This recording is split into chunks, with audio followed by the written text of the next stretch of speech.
আজকে আপনাদের সামনে এই আলোচনার বিষয় নির্ধারণ করা হয়েছে ঈমান আকীদা।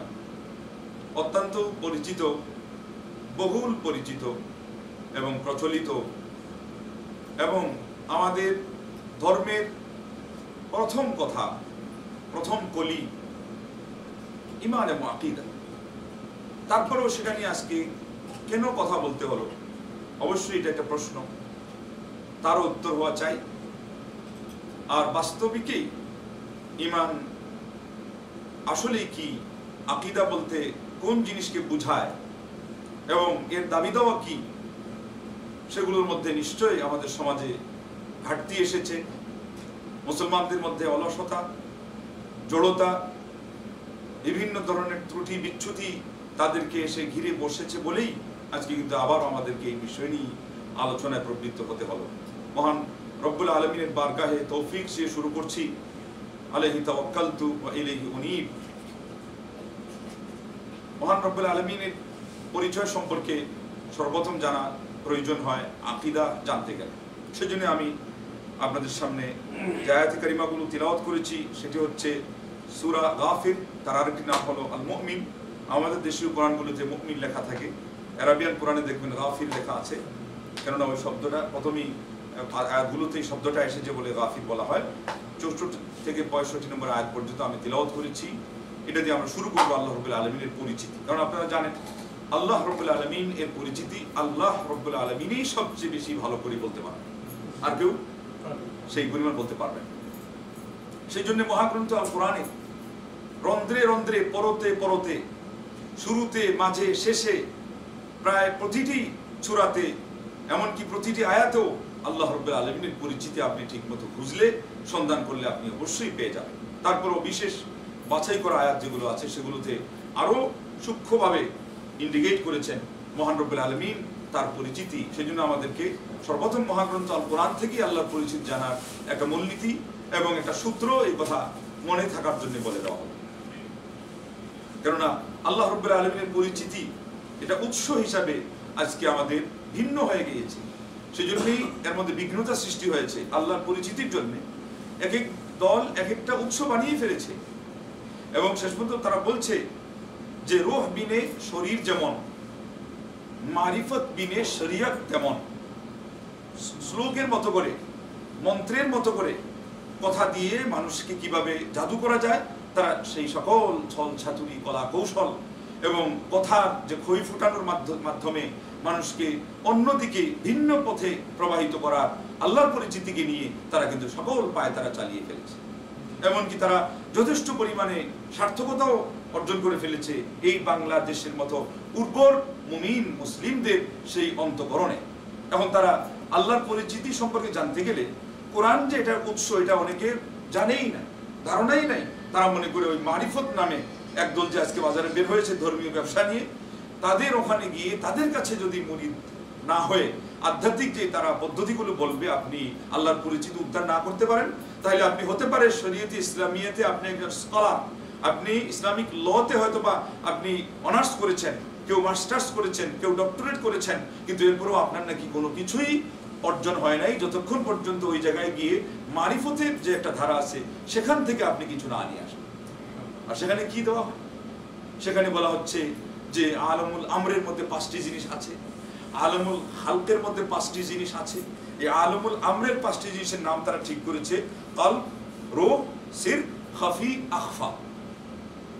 জায়গাও ঠিক করেছে, কোথায় কলব, কোথায় রূহ, কলব, তারপরে রূহ, তারপরে সির, তারপরে খাফি, খাফি, তারপরে আখফা।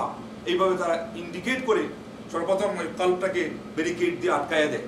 যিনি প্রথমে সাক্ষাৎ করতে গেলেন বলে যে এটাই প্রথম সূত্র, এটা আগে আমাকে আপনি বাজেয়াপ্ত করেন আমার কাছে, এরপরে ব্যারিকেড দিয়ে একটা মন্ত্র পড়ে ফু দিয়ে দেয়, এই আপনাকে প্রথমে আটকিয়ে ফেললেন। এটা নাকি আল্লাহর পরিচিতি। চিন্তা করুন, কোরআনে কি এরকম কোনো গোপন কিছু আছে? কিন্তু এসে গেছে কোথার থেকে? আজকে সারা মুসলিম বিশ্ব যেই জাতিকে নিয়ে সবচেয়ে বেশি বিপর্যস্ত শিয়াদের কাছ থেকে এসেছে। শিয়ারা এই মন্ত্র প্রথমে তুলেছিল এবং এই স্লোগান তুলেছিল যে লিল কুরআনি বাতিলুন বাতিলুন ওয়ালিল বাতিনি বাতিলুন ইলা সাবআতি আবতুনিন। যে কোরআনের নাকি একটা বাতিনি অর্থ আছে, ডুবে ডুবে পানি খাওয়া, ওই ওখানে গিয়ে ঝুপে গিয়ে মাথা লুকাবেন, তারপরে সেখান থেকে বাতিনি অর্থ আসবে। আবার বাতিনের বাতিন আছে, বাতিন অর্থ বুঝছেন কিনা, মানে গোপন, গোপনেরও গোপন আছে। এই হতে হতে কতটা গোপন, শেষ কথাটা বলে দেন, বলে ইলা সাবাতি আবতুনি, এই 5টা আঙ্গুলিও হচ্ছে না, আর 2টা, সর্বমোট এই 7টা তাদের বাতিনের পর্দা আছে। এখানে গিয়ে আপনি ডুব দিয়ে কি উদ্ধার করবেন? আপনি তো শাব্দিক অর্থটাই এখন পর্যন্ত জানেন না কোরআনে। তো শেষ পর্যন্ত বলে দিবেন বাবা এই এত কষ্ট তুমি স্বীকারও করতে পারবে না, আর শেষ পর্যন্ত তুমি কোনো রেজাল্টেও বসতে পারবে না। ওই সংক্ষেপে আমাদের কাছে তুমি তোমার ব্রেইনটাকে বরং জমা দিয়ে দাও, আমরা এখানে ছল চাতুরি কলা কৌশল তাদের এগুলো আছে, ওগুলো দিয়ে তোমার ব্রেইনটা সাফ করে অন্তরটা প্রস্তুত করে দিয়ে দিব, রেডিমেড একটা অন্তর বলে প্রস্তুত হয়ে যাবে। এবং এটাকেই তারা মুরিদ বলে, তাদের পরিভাষায় ভক্ত হয়ে গেলেই, পীর সাহেবের ভক্ত হয়ে গেলেই সব সারা। লা ইলাহা ইল্লাল্লাহ। আজকে এগুলো কাজ কিন্তু শুধুমাত্র আগে ওই খানকাতে হতো, সেখানে নেই, এখন মাঠ পর্যায়ে এসে গেছে। ফেমাস বক্তারা এগুলো কথা অ্যাডভাইস করে বেড়াচ্ছে। একজন তো শুনেছেন যে যুক্তিবাদী সাহেব যাওয়াত বলেছিলেন, ওমর রাদিয়াল্লাহু আনহুর নাম আপনি বুকে লিখে রাখলে রাত্রে আর আপনাকে শয়তান পাবে না, শয়তান পালিয়ে যাবে। ইদানিং আজকেই আমার কাছে প্রশ্ন এসেছে ওনার নামেই, যে উনি বলেছেন কাফ হা ইয়া আইন সাদ, ওই যে আরেকটা সূরার প্রথম শুরুতে আছে, এটা যদি আপনি পড়েন তার মৃত্যুর সময় আপনার কালিমার ব্যাপারে কারণে নিশ্চিত, আর কোনো চিন্তাই করা লাগবে না। তাইলে ওই পীর মুরিদির আবার সেই অন্য রূপে মাঠ পর্যায়ে এসে আবার ওই অ্যাডভাইসগুলো, ওই ক্যাম্পাসগুলো আজকে আমাদের সমাজে চালু হচ্ছে। কি কারণে জানেন? মুসলমানদেরকে মহান রব্বুল আলামিন আল্লাহ, এত বড় সত্তা, তাদের জীবনের সর্বাপেক্ষা যিনি আপন, যার অনুগ্রহ আজকে আমাদের জীবনের রন্ধ্রে রন্ধ্রে, কণা উপকণায়, শিরা উপশিরায়, এক একটা রক্তের বিন্দুতে, এক একটা পানির ফুটায় আল্লাহ রাব্বুল আলামিনের অনুগ্রহ। সেই আল্লাহকে চিনে, সেই আল্লাহকে জেনে তার শুকরিয়া আদায় করা, শ্বাসে শ্বাসে তার নাম নেওয়া প্রতিটি মুসলমানের দায়িত্ব ছিল। তারা আজকে ওই পরিচিতির ব্যাপারটাকে এইভাবে ছলে বলে কলে কৌশলে ছন্দি ফন্দি এঠে তারা একে কুক্ষিগত করে ফেলেছে, যে ওখানে গেলেই তাদের কিছু তন্ত্রমন্ত্র জানলেই আপনার আল্লাহকেও চিনা হবে, দুনিয়ার জীবন সার্থক হয়ে যাবে, আপনি দুনিয়াতেও আপদ বিপদ থেকে বাঁচতে পারবেন, মারা যাওয়ার সময় কালিমা নসিব হয়ে যাবে, জান্নাতে গেলে আমরা আপনার কান্ডারি হয়ে জান্নাতে পৌঁছাইয়া দেবো। এই ব্যবস্থা করে তারা কিন্তু মুসলমানদেরকে কোরআন থেকে সরিয়ে নেওয়ার জন্য, আল্লাহর আসল পরিচিতিকে সরিয়ে নেওয়ার জন্য। একজন তো সওয়াল জবাবের 9 পৃষ্ঠায় বলে দিয়েছে যে আমি 2 পীরের কাছে মুরিদ হওয়ার অনুমোদন এই জন্য দিলাম যে মুরিদদের হাত তো 2টা, একটা না, তাহলে কি হবে সুবিধা? বলে 2 হাতে 2 পীর ধরবে, আর আল্লাহ রাব্বুল আলামিনের জান্নাতে এই মুরিদদেরকে পীররা পৌঁছায় দেবে। জান্নাত যদি আল্লাহর হয়, তাইলে পীররা এখানে গুটি এঁটে এক হাতের জায়গায় 2 হাত এক পীর বলবে, আর অন্যান্য পীররা 1 হাত ধরার কথা বলবে, এটা পাইলো কোথায়? আল্লাহ পাক তো কোরআনে বলে দিয়েছেন, বরং ওমা লিয-যালিমিনা মিন আনসার, শিরক যেভাবেই করা হোক, যে ব্যক্তি শিরক করবে এই শিরকের কারণে সে জালিম হয়ে গেল, আর জালিম সম্প্রদায়ের জন্য কোনো সাহায্যকারী নাই। আর আজকে তারা চাক্ষুষ মুসলমানদেরকে এই যে পীর এবং মুরিদের যে একটা প্রথা এবং এখানে যে ওসিলা ধরার যে একটা রীতি তারা বের করেছে, ওখানে পরিষ্কার ওই শিরকের কথাই আছে যেটা কোরআনে মানা করা হয়েছে। সবচেয়ে বেশি প্রতিবাদ করা হয়েছে কোরআনে ওসিলার শিরকের, এটাকে আপনারা জানেন।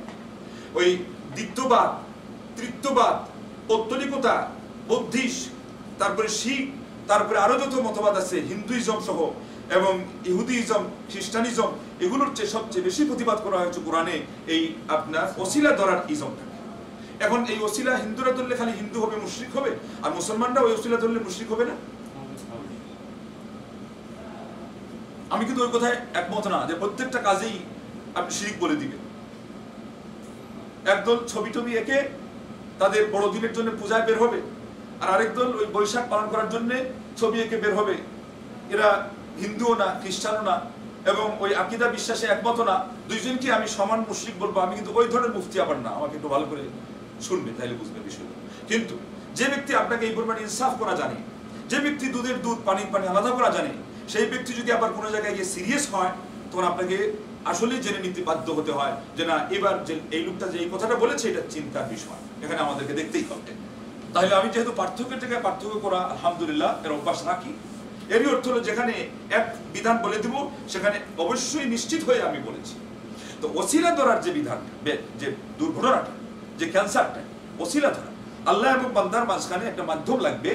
এই বিশ্বাস এমন একটা বিশ্বাস, ন্যাক্কারজনক অপরাধ, এমন একটা কঠিন ঘাতকতা আল্লাহ রাব্বুল আলামিনের সাথে খামখেয়ালি খেয়ানত, যে এটা কিন্তু এটা কেউ বিশ্বাস করলে আর তার শিরক থেকে সে নিজেকে দূরে রাখতে পারে না।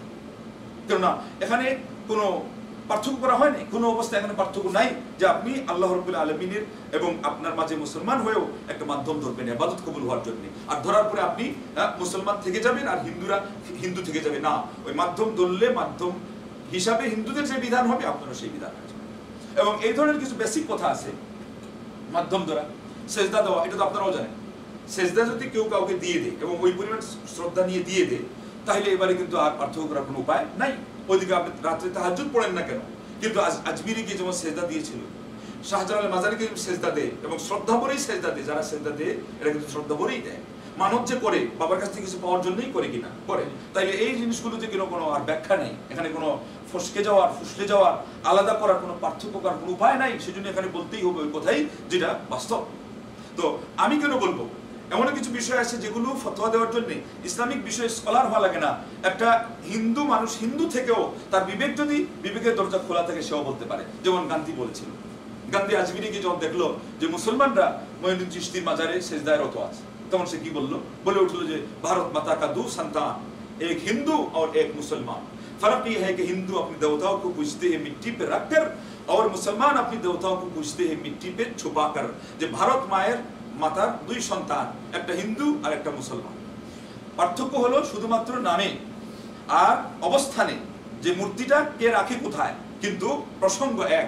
প্রসঙ্গ এক হয়ে গেলে গান্ধী ফতোয়া দিতে পারে, আল্লাহু আকবার। তাহলে আপনি কেন দিতে পারেন? অমুসলমান, আপনার ইমানের আলো এতটুকু নাই? প্রসঙ্গ এই পরিমাণ হয়ে গেল এক যে ইবাদতের সর্বপ্রধান ফাংশন সাজদা, আল্লাহ আল্লাহ, এবং বিশ্বাস নিয়ে যে এখান থেকে আমার কিছু উপকার আসে, বিশ্বাস নিয়ে যে এই লোকটাই সেজদা পাওয়ার হকদার। যেখানে ইমাম মালিক রাহিমাহুল্লাহ এতটুকু বলে দিলেন, যদিও এটা সতর্কতার জন্য, যে একজন মানুষ হাতে চুম্বন করেছিল, তিনি বলেছেন হাদি আস-সাজদাতুস সুগরা, এটা ছোট সাজদা। আল্লাহ আল্লাহ আল্লাহ। তার মানে ইমাম মালিক রাহিমাহুল্লাহ আজকের যুগে মুসলমানদেরকে যদি দেখতেন যে ওই হিন্দুদের পদপ্রান্তে প্রণিপাত করছে ওটার মতো করে, শ্বশুর আব্বুকে সালাম দিচ্ছে, তাহলে তিনি কি বলতেন? আস-সাজদাতুল কুবরা, বলতেন এটাই হলো বড় বড় সাজদা। আল্লাহ আল্লাহ আল্লাহ। সেখানে হাতে যে চুমুটা খায়, এটা তো কোনো ওই সেজদা না, ইবাদত করে সেজদা না, সম্মানসূচক সেজদা, যেটাকেই আমাদের একজন মুসলমান জায়েজ করতে গিয়ে ওই বাবা আদমের উদ্দেশ্যে ফেরেশতাদের সেজদাটা এখানে লাগিয়েছে, যদিও ওইটা এখানে লাগানো না, কারণ এটা হলো আল্লাহর নির্দেশ, আল্লাহ পরীক্ষা নিচ্ছেন। মূলত ঘটনা আল্লাহর সাথে, আদমের সাথে না। আদম কি বলেছেন? আমার সেজদা করো, এবং এটা শরীয়ত আলাদা এবং এটা সাময়িকের ব্যাপার। কতটা পার্থক্য হয়ে গেল, এবং এটা পরীক্ষা, আল্লাহর পরীক্ষা, যে আমার নির্দেশ মানো কিনা। সেই জায়গার দলিল টেনে এনে এখানে আপনি লাগাবেন, তা আপনার নবীকে মানলেন কিভাবে? আপনার নবী সাল্লাল্লাহু আলাইহি ওয়াসাল্লাম এটা একেবারে ক্লিয়ার কাট বলে দিয়েছেন যে যদি কারো উদ্দেশ্যে কেউ সেজদা দিবে এর অনুমতি আমার ইসলামে থাকতো, আমি দিতে পারতাম, তাহলে বলতাম যে স্বামীর উদ্দেশ্যে স্ত্রী সেজদাটা দেখ। এইটা একটাই কথা, আল্লাহ নবী সাল্লাল্লাহু আলাইহি ওয়াসাল্লাম যদি থাকতো ওইটা থাকতো। তাহলে কি কোনো হাদিসে আপনারা পেয়েছেন যে না ওই দিন পর্যন্ত হয়তো আল্লাহ নবী সাল্লাল্লাহু আলাইহি ওয়াসাল্লামের কাছে সেই ওহী আসেনি? হ্যাঁ, তিনি মারা যাওয়ার আগে কোনো এক ফাংশনে, কোনো একটা বৈঠকে, কোনো একটা উপলক্ষে, অকেশনে আল্লাহ নবী সাল্লাল্লাহু আলাইহি ওয়াসাল্লাম বলে দিয়েছেন যে না এবার আমার কাছে ওহী এসে গেছে, স্বামীদের অধিকার সম্পর্কে তোমাদেরকে আরো সজাগ হতে গিয়ে সেজদা দিতে হবে। এমন কোনো হাদিস আছে? কিয়ামতের আগ পর্যন্ত এমন কোনো হাদিস আনা যাবে না। আর যদি আনা না যায়, তাহলে পরে জোড়াতালি দিয়ে কারো উদ্দেশ্যে মাথা নত করার আর কোনো কথা সাব্যস্ত করা যাবে না। এই কথা মনে রাখবেন।